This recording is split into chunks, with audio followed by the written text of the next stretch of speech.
ఉత్తరప్రదేశ్ ముఖ్యమంత్రి యోగి ఆదిత్యనాథ్ను ధర్మవరం ఎమ్మెల్యే, రాష్ట్ర వైద్య ఆరోగ్య శాఖ మంత్రి సత్యకుమార్ యాదవ్ మర్యాదపూర్వకంగా కలిశారు. శనివారం మహాకుంభమేళా జరుగుతున్న ప్రాంతం వద్ద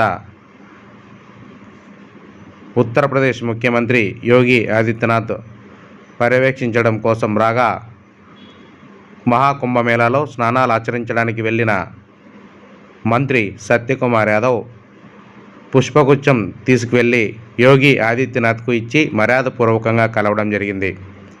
ఈ సందర్భంగా యోగి ఆదిత్యనాథ్ సైతం మంత్రి సత్యకుమార్ యాదవ్ భుజం మీద చేయి వేసి ఆప్యాయంగా పలకరించడం జరిగింది. గతంలో ఉత్తరప్రదేశ్కు అదనపు రాష్ట్ర ఇన్ఛార్జిగా సత్యకుమార్ యాదవ్ పనిచేసిన సమయంలో ముఖ్యమంత్రి యోగి ఆదిత్యనాథ్కు సత్యకుమార్కు మధ్య సన్నిహిత సంబంధాలు ఏర్పడ్డాయి.